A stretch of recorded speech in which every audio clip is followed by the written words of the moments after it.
This is the Detroit Sports Podcast Network. I was trying to get it how I live. I want them dead presidents.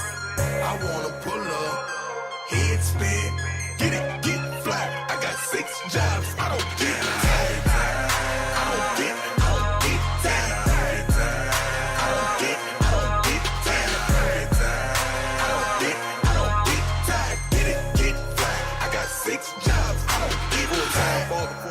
And we are still not tired on this week's episode of Two Bad Hombres, as the music played a little bit longer than usual, I think, there. I am your host, Vito Geronimo Church, along to my usual sidekick and broadcast partner in fun and in crime, I say, and the Doc from Doc and Jock, John Charles Mack O'Roon. John, how are you doing on this weekend, this lovely Saturday here in Michigan? Vito, great to talk to you. Looking forward to the conversation. Always enjoy spending time podcasting with you. What's happening, sir? You know what? We have a lot of stuff to discuss in this week's episode of Two Bad Hombres. I mean, you had this incident at Comerica Park, the guy spitting in the pizza. I want to get your thoughts on that. On the Lions, have they turned it around after one big game victory on Sunday Night Football last week against the New England Patriots at Ford Field? The fans were loud and proud. Everybody's excited about the Lions now and have jumped on the Lions bandwagon. And should we be jumping on the Lions bandwagon? Also, I want to get from you first and foremost, Doc. Give me a recap of Pistons Media Day, and then I want to ask you something, too, regarding one of the players on the Pistons. Man, it was great to be there. My second year in a row covering Pistons Media Day. A little bit light in terms of content, but obviously there were some key highlights. Obviously, one of the big notes is the Pistons are going to have a lot more opportunities to shoot the three-point shot. Andre Drummond revealed that he's going to be tasked with, he's going to be given the freedom to heave up a bunch of threes. And I'm not sure how I feel about it personally in terms of his ability to do that, but some of the things that were brought up were kind of, definitely emphasizing the importance of the young guys, Stanley Johnson, Henry Ellenson, how they're going to fit the new additions of Azaza Pachulia. But again, everybody's going to be focused in on the big three, obviously. Reggie Jackson, Blake Griffin, Andre Drummond. They're going to have to lead the team. And obviously what Dwayne Casey is going to be responsible for is getting his team to play solid defense and getting them to be a lot more efficient on the offensive side. Now, me personally, I'm not sure how great they're going to execute that because of the fact that there's only really a couple teams in the NBA that can go out there and shoot the three lights out. But I did get a sense from Blake Griffin in terms of the style of play that the Pistons are going to implement, that they're going to try to get away from definitely individual sets, and basically Blake Griffin's going to be given a little bit more freedom to roam the court and not just break down guys one-on-one, a little bit less ISO on net for him, giving him the ability to use his athleticism.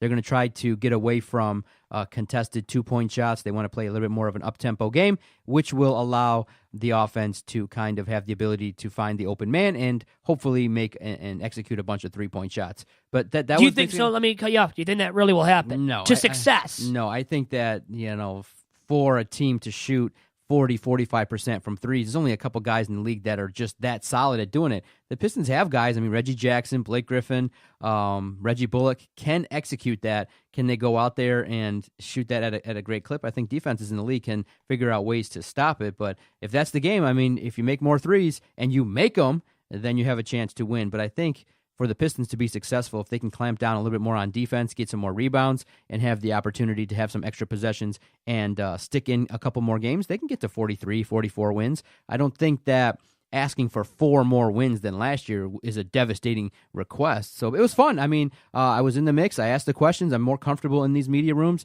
and the more questions I hear, you can definitely start, identifying who's looking for news and who's looking, to write their column. Clickbait, maybe, too? No, not clickbait. No, you're not trying to say that? No, not at all. They have their thought about what they want to ask, and they go and ask it, and then it's up to the player to handle it. I mean, Blake Griffin handled my analytics question professionally. It kind of leads me now, if I wanted to say, based upon his response, I could take that and say players don't really care about analytics. They care about wins and losses. Yeah, they don't care about analytics. Come on, we knew that already. But I think if I wanted to go down that road, that's a bad sign. I mean, that literally is not good, because if I'm a player and there's all these numbers that say, hey, you're not that great at rebounding, or you're not that great in transition, your shots don't fall here in this aspect, you want to know that. And so you could kind of sense that Blake Griffin understood the way to answer that question, but it did kind of give hints that there wasn't one that he paid attention to every single day other than wins and losses, which was fine. It was funny. And that's not analytics there. That's not analytics, because boys and girls. I could have came back with, are there going to be more W's this year, bigger numbers than the L's?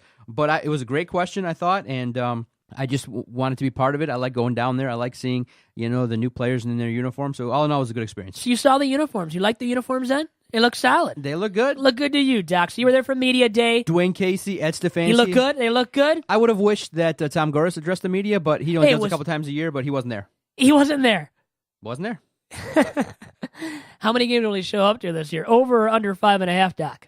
Probably over. I'll Maybe take the 6, over. 7. Here's another over-under question. Big Vito's over-under here, just running wild with it, running rampant. Blake Griffin, how many games is he playing? I saw you pose this question on Twitter, and I liked it. I almost responded, but I thought it would be in bad form for me to respond because of Rod Beard from the Detroit News, who covers the Pistons, being involved in the Twitter exchange. But I wanted to say, here's my prediction. He misses 20 games because of injury, 10 games because of his stand-up comedy. So I misses 30 total. I wanted to say that, tweet that out. I didn't feel like I should have with Rod Beard being involved in the Twitter exchange. Sure. I think he would have said to me, well, forget about you and maybe block me. I don't know. You never know how these guys react. But realistically for you, over or under 25.5 games that Blake Griffin misses this upcoming season? To set the scene, people are wondering, and I get the sense that the fans that do follow the Pistons just want a clean house. Reggie gone, Andre gone, Blake Griffin gone. They don't view him as a superstar. But unfortunately, Rod Beard, who's dialed in and covers the team for the Detroit News, he basically said that the Pistons covet Blake Griffin as a superstar. And for me, it's just, not to insult the man, but I don't think that the cornerstone of an organization is Blake Griffin, just due to the fact that he's often injured. And just look, as early as last season, the Pistons were in the mix to make the postseason. They were playing a little bit well when he, was acquired by the Pistons. And then what happened? He went away to injury, and the Pistons didn't make the postseason. So I joked around with Rod Beard and said, the Pistons covet Blake Griffin. No, you can go out and get... He's not sexy anymore. Maybe some of these women think he is. Maybe Kendall Jenner, or, If you go out and get a Jimmy Butler and you trade for him, then there's an opportunity for... to upgrade the team by and large, but it doesn't look like the Pistons are going to include Blake Griffin in any trade. And I'm like, I think Jimmy Butler, even if you did lose him for a year, if you can wipe off that contract from Blake Griffin, because in 2 or 3 years, it's going to look probably worse than Jordan Zimmerman's contract. I do think in 3 years, I think that might be a good Twitter poll, is whose contract there you is go. going to be Just worse. thought of one on the fly here. Look at you, Doug. You're so smart. Whose contract's going to be worse, Jordan Zimmerman's or Blake Griffin's? And right now, they're both equally restrictive for their organizations. But going forward, I just think that the Pistons have to recognize that they're stuck in purgatory. They can win 45 games, but they're going to get ousted in the first or second round of the postseason. And you got to compete with the likes of the Boston Celtics and the 76ers, who are going to be the teams of the future. So the organization of the Pistons is nowhere close to the level of talent that you need to compete with those guys. So going into the season, when you already know that you can't really compete, it makes it a little bit boring and tough, because they're not going to tank. So they're going to end up with the 15th pick, and they'll get somebody who probably won't contribute at all. And this year is a year that could be tough because they didn't have a first-round pick. So all in all, though, in terms of just the organization of Media Day, I liked it a little bit better at the Palace last year than I did this year at Little Caesars, because the media room at Little Caesars is a little bit tight, but in the end, you get some information. You get to see the players up close and see their fitness level, and it'll be interesting to see where Reggie Jackson goes in terms of his injury. But to answer your question, I got it as a push. I think he misses right on the button 25 games. So the doc has spoken. 25 games. Move Media Day 2 back to the Palace. Now, Yes. Okay, so you're a smart man. I already gave you credit for that. Does a smart man believe that the Lions have turned it around all of a sudden because of their Sunday Night Football victory against the New England Patriots? Wow, Vito. Interesting transition there. I'm going to jot that down. Yes, I do think that the Detroit Lions, wow, what a performance. It was interesting in that everybody in the world had thought that the Detroit Lions were done, that they were 0-2, that the team did not play for Matt Patricia, but there was an opportunity for them on national television to right the ship, and they did. And the interesting part throughout the week of talking and looking at it is a lot of people nationally are just looking at how bad New England played, and they're not giving Detroit, the Lions, any credit at all for that performance. Now, the Lions did some good things. They outworked the New England Patriots, but nationally, the way the perspective has to be is New England has injuries. They don't have their full team. They're getting 2 big pieces back in Julian Edelman and Josh Gordon in the coming weeks. So that team, obviously, in years past has looked horrible. And everybody has said, oh, they're done, and they're not going to come back. And they always end up in the postseason making news and making waves. But are the Lions back to look at what they did? I give the Lions credit. They out-hit and outworked the New England Patriots. And I think the game in and of itself was so fun to watch because the Lions had the ball for nearly 40 minutes of a 60-minute game. So there was opportunities to run the ball. You saw Stafford throwing the ball effectively, some deep plays. And all in all, the Detroit Lions dominated, but of course I'm not going to sit here this weekend and tell you that the Lions are back because... But hey, Patricia won back the locker room. Did you see the players in the locker room after the game? The Lions tweeted out, everybody was hugging them, they're bouncing around. Come on, man. Remember, Vito, see, this is how bad. This is a sign. This week's reaction by the fans. A sign of these Lions fans, how stupid they are, right? How easily duped. They're easily duped. Come on. No, Vito, I would... Well, you're not going to say stupid. I know you're not, but... I'm going to say it some this of way. them are. No, this is a reflection. No, the fans obviously are excited because you beat the Patriots, and they have respect. By getting that victory, you always can get a little bit of rub and shine off of that victory. That's great because it's Tom Brady, Bill Belichick. You didn't embarrass yourself. That's fine. But what it speaks to is how bad the Lions organization is. Yeah, has been, yeah. Is that a victory, a one singular victory in a long 16-game season has made the fans excited because of how bad they started. That's how bad the Detroit Lions are viewed, and a win on Sunday night makes everybody excited. It makes it for a better week instead of talking negative. You broke the long string of running backs who have not earned 100 yards. Kerryon Johnson got 101 yards. But what it speaks to, Vito, is everybody's starving for success. And remember, the Detroit Lions are not an 0-16 team, even with Matt Patricia. They're a team that everybody predicted to go 7-9. And so you have to find 7 wins in a season. But that's not what anybody looks at. Everybody looks at when you stack up the Detroit Lions and how you should look at it objectively. When you stack up the Detroit Lions against the likes of Chicago Bears with that vaunted now defense, or Green Bay, who they're going to face in 2 weeks, what do you look like? How do you play? Would you be surprised? And there's a simple answer that you can give.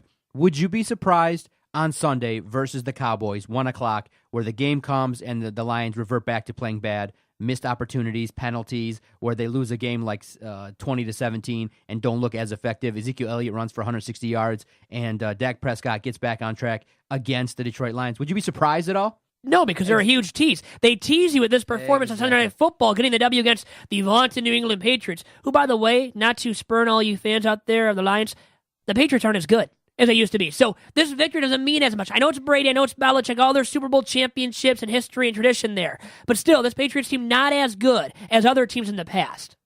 Exactly. And so, hey, give the Lions credit. Matt Patricia knew at least some of the system that was going on there. He's obviously coached against Josh McDaniels for years, so he has an understanding of what's coming. And unfortunately, the game was marred by the fact that the Patriots weren't at full speed. I mean, Josh Gordon wasn't there. Patrick Chung, a solid defender. Now, the leader of their defense, too. Yeah, that was a big void for the Patriots. You can turn around and say, hey, Ziggy Ansah didn't play, and that's probably an indictment on the Lions, too, is that some of the guys that have contributed are guys that are newer guys that are coming into the system and performing.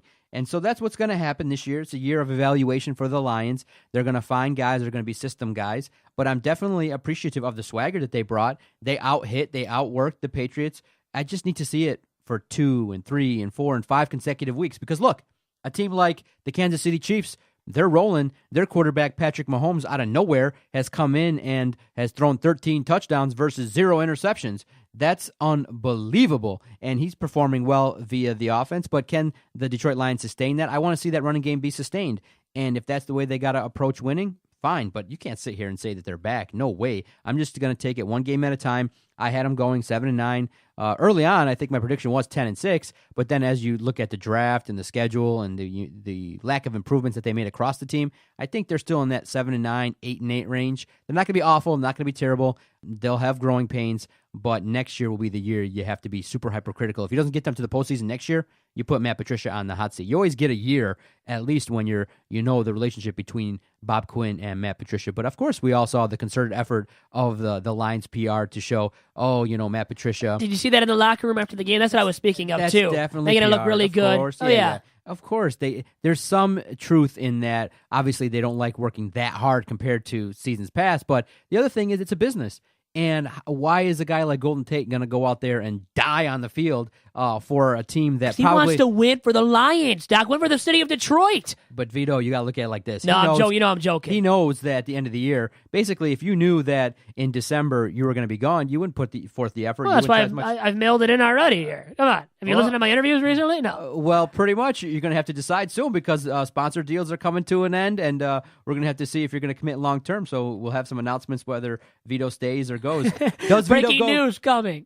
Does Vito go the way of Golden Tate or Matthew Stafford? Long-term future or short-term see you later? Big-time decision coming. I want to move on to another topic. At least at Ford Field, they're not spitting in your pizza or in your food, from my knowledge. Our knowledge, right? At least at Comerica, an employee on video spitting in a pizza. Do you ever eat the pizza again now, Doc? Now, before we talk about that, because I thought about it all week, Sure. and I talked about it on the Motor City Sports Rant that airs every single Tuesday, DetroitSportsPodcast.com. I first want to definitely show love to our sponsors. I want to show love to Potomatic, show love to Top Cat Sales. Potomatic has been great. If you're starting a brand new podcast, definitely go check out Potomatic.com. Top Cat Sales is the official outfitter of Detroit Sports and the Detroit Sports Podcast Network. If you're looking for great, awesome gear, definitely go check out Top Cat Sales. And you can check out Top Cat Sales on Twitter at Team Top Cat. Vito, what's the number? 248-246-1054 from Top Cat Sales for all your apparel needs. All your apparel needs, high schools. I definitely rock the Detroit Sports Podcast Adidas gear. Thank you so much to Top Cat and for Potomatic for helping us continue to broadcast each and every week. So, to get back to what you were talking about in terms of spitting in the food, I was telling everybody I just can't. I think going forward, that video, that site, because of how close. Now, to set the scene for those that don't know, and another employee was upset because he was sent home for not wearing proper gear. You're supposed to wear a Comerica Park shirt, I guess, if you're working. So he didn't wear it, or he didn't bring it for some reason, and unfortunately, he was sent home. So he takes this video and has this knowledge of a Comerica Park employee spitting on pizza, and the video is so up close. You see the guy hock a huge loogie into the pizza, and then put sauce and rubbing in it. Yeah, baby, and I rub it all in there. And I saw it, and I said to myself, that's it. I just can't. I'm a guy that obviously you saw eats out maybe a little bit too much. I just said, honey, I just can't. That was the straw that broke the camel's back. I can't eat out anymore because... Really? Anymore at all? I'm going to try not to because here's the thing. It's a way of losing weight. Now you're going to lose some weight because of this guy spitting in the pizza. Here's the thing. And going viral. I can't. I'm grossed out because I'm not judgmental, but a lot of these youths that are working in these places have attention deficit. If you tell them if you tell them no lettuce, your burger shows up with extra lettuce. If you tell them 2 Cokes, 1 orange, they give you 2 oranges, 1 Coke. People are lacking attention to detail. They don't care about their $10 an hour job, and I don't want this going on. I'm mortified.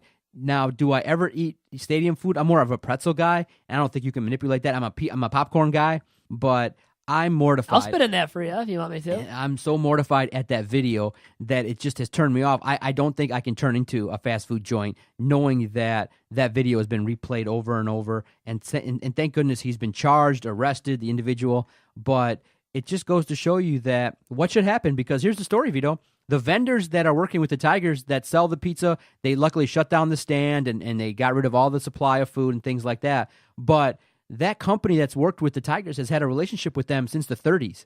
But don't you think the Tigers, it would behoove them to just find a brand new food distribution company? Because, look, if that is aired, how on earth are you going to sell pizzas next year? I think, if they would release it, I think that the sale of pizza at Comerica Park is going to take an all-time dive. I just can't imagine anybody in their right mind buying a pizza at Comerica Park and serving it to your kids, knowing that a certain level of person could be employed and do that. It's utterly disgusting, because you know what should happen? And I hate regulation. I'm not really a guy that's like regulation.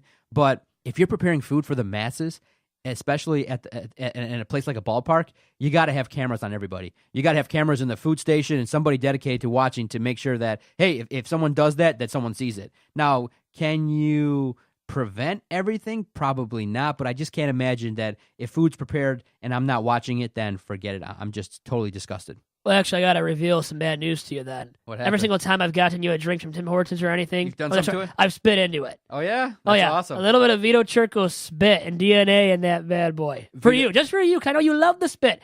I'm a man that I like the spit in the pizza. I'm a man, I spit in my pizza. I hope the employees at Jets and Little Caesars spit in my pizza. I love it. It brings a little flair, an extra ingredient that you don't always get, a little special touch, special sauce, you could say, from somebody else. I asked Jason if you listened to last week's Motor City Sports Rant. I said, would you be comfortable knowing that maybe you ingested male parts, in a salad, or ever thinking about maybe that you've ingested sperm in your lifetime if somebody ever did that? He was just like, I can't believe you asked that. And I said, hey, look, it could have happened. If that is sound, it could have happened. Spit sperm, you name it. It's no. happened It's potentially. Not to you and I, hopefully, though. No, that movie I recall a movie where they showed just that kind of thing where people were like shaking their dandruff in people's food. Really? And, Well, they don't movie- like you. Yeah, If they hate you enough, they're going to do it. So it's just I can't do it anymore, Vito. There's not enough love given to the food and preparation. Now, not all places do this. Obviously, not all people are willing to do it, but to know and think that disgruntled people can do that, I don't think I can do it. So. So you're done with the pizza. You're done because of the spit incident. Done. All over. Doc Now, is done. I'm not eating food at the ballpark. I'm not going to eat McDonald's unless it's a salad or something that, reasonably speaking, you can have solid faith that it's healthy. I can't eat out anymore. I just can't. For at least for the time being, I'm shocked. That video shocked me and has changed my perspective on eating out. I just can't do it anymore. I'm so grossed out. I don't think I can do it. It's just that. Did you see the video? I did. It's disgusting. On a lot of levels. No, it was disgusting. Now, let me ask you this. How about when a fly flies onto your pizza or your food? You still eat the food. Now, you see the fly do it. Yeah. You know with the fly. I swipe it off. Yeah, that fly might be releasing sperm out of that pizza. You don't know what that fly's doing. Supposedly, they poop, right? Isn't that been proven? I think it has been proven that is, it's scientifically proven that these bugs and flies, when they land on your food, don't they poop? Leave a little something, excrete something out of the food? Vito, have you ever had food poisoning? I don't think I have. Now, do I want to have food poisoning? I don't think so. Have you? No? You've never experienced it? Or I do think that I got sick off of from where?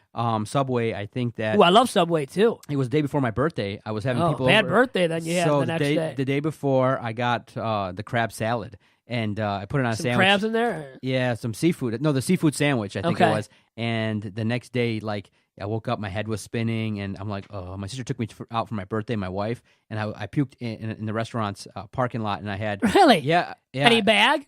Or you just No, I puked? just let her... I puked all over the place. I was sick, and I'm like, I don't feel good. So we canceled the dinner, and it was so devastatingly gross, and I was like, oh. So I did have it once, but I've never had that sandwich since. Speaking of puking, how about being on a boat for a wedding? My parents went on a boat for a wedding this past Friday night, last night, and enjoyed themselves, but what do you think about that? Being docked... And it does take off. It did take off a little bit, touring the water and the lake over by Lake St. Clair and, St. Clair Shores. What do you think of that? Would you actually be all right with that? And in the end of September, so when the weather's not as great, there's some wind, cooler temps. It's not the middle of the summer, the heat of the summer with great temps. What do you think about that? Being on a boat for a wedding and in late September, Doc. Are you a fan of that? Not too much. I'm not a boat guy all that much. I definitely could see myself eating and hanging out waterside, having a cocktail, but I'm just not too much. Do you get of a boat boat guy. sick at all? Or? Nope. I'm okay with boats. I can good. handle it. But I'm just not it's not my scene.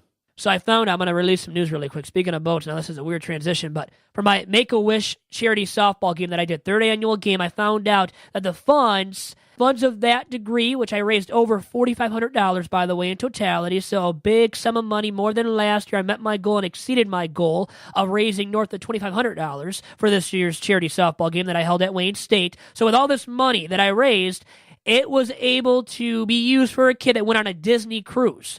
So because of all that money, a kid went on a Disney cruise. So It's already happened? Well, this kid went on a cruise. So actually, it was kind of telling me that money of this sort, when it's raised to such a, I guess a relatively high degree, it goes to a kid such as that. So a kid, when you raise that money, can go on a Disney cruise. That's what I found out. They're raising all this money for my third annual charity softball game that took place this summer. That's awesome. I mean, you create great memories. And, for those that don't know, Make-A-Wish is a great organization that their mission is to allow kids who might have terminal illnesses to live out dreams. And obviously a lot of great organizations, sporting events, the World Wrestling Entertainment, they definitely fulfill a lot of those wishes. I think John Cena has filled over thousands and thousands of Make-A-Wishes because a lot of the kids want to meet him. Disney cruises, going on experiences, taking classes and things like that. So your work with that organization, Make-A-Wish, and donating now basically around $8,000-9,000 in the first 3 years of doing it has been awesome, and that's why I'm part of it, and that's why I definitely take care of you and retweet and use the services of DSP to promote your stuff. And guess what, Vito? The alert just came through. The Comerica Park worker has been fired and charged. No doubt. Well, right? we knew that was going to happen. Now, before we go, one big thing I would say. Hannah Storm and Andrea Kramer will become the first female duo to call NFL games, and they will do it for Amazon Prime Video's live streaming coverage of 11 Thursday Night Football games. So this already happened. First game for these two broadcasting games happened Thursday night when the Rams hosted the Vikings. How about this news, Doc? What do you think? Big. Well, big for women being able to broadcast NFL games and serve as a color analyst, a game analyst as well. Huge news, really groundbreaking news, and to have a duo, two women in the booth together for the first time calling NFL games, huge for women, and this is trend-setting. Hannah Storm has been a trendsetter before, Andrea Kramer has as well. They are huge trendsetters now and icons for all women, all men as well, and fans of the NFL. I think it's great. I think that there's opportunity as long as... Now, for me, I'm just not a guy that's like, oh, there's two women in the booth. Just go in there because... You don't turn it off. I mean, some guys will. And you can say they're sexist, or they have that natural thought in their head, right? They don't want to listen to a game called by two women. Right, but I would say this. I want to move beyond that. I just want to see them do a good job. Sure. If you do a good job, I'll listen. If you don't, I think the lady that did the Detroit Lions game Monday Night Football, Beth Mowins, wasn't good. And so... And it wasn't about her gender. Let's get rid of the sex, the gender, right? It's not always about that. It's about, and it should be always about whether or not the person is doing a good job. Exactly. And if they are, then let's give them credit. Exactly. So to end this podcast, Vito, I want to play a voicemail. Hey, Detroit Podcast Company or whatever your name is. This is Francois Routine. You can call me Freddie Routine. I listened to your Michigan Notre Dame preview show, and it was awesome, except I thought that Brendan Quigley guy was really good, and you didn't ask a lot of Notre Dame questions. And I thought that Notre Dame played a really good game, and maybe in the future you can ask more Notre Dame questions. Also, I'd love your take on the Clay Matthews roughing the passer call for the Green Bay Packers against the Minnesota Football Vikings, and your thoughts on that, because I thought it was a good game. Again, this is Freddie Routine, and I hope you guys have a great day. Man. Wow, that was all from one caller? Look at that guy. Man, I think I know who that really is, by the way. I won't name names. I think he named the name already of the guy that really was talking there. Man, Vito, you're pretty strong on that reaction. You didn't like that call at all, huh? I know, right? That's what that showcase had to push the button to tell him what was up. Come on, man. No. Garbage! He had strong Notre Dame takes on the podcast we did before the Michigan-Notre Dame contest. And his takes were garbage, though. Strong, but garbage. And then Clay Matthews, by the way, what he's done, getting called for roughing the passer, I think that has been ludicrous. I think, come on, man, because those have not been roughing the passer penalties every single time he's been flagged for that. All right, but Vito. thank you. Thank you to that man for leaving that voicemail. And thanks, everybody, for listening. You can follow Vito on Twitter at Vito Jerome. Follow the network at Detroit Podcast. Thanks, everybody, so much. And if you're inclined to leave a voicemail, definitely call us up at 248-579-8686. It's available 24/7. Adios.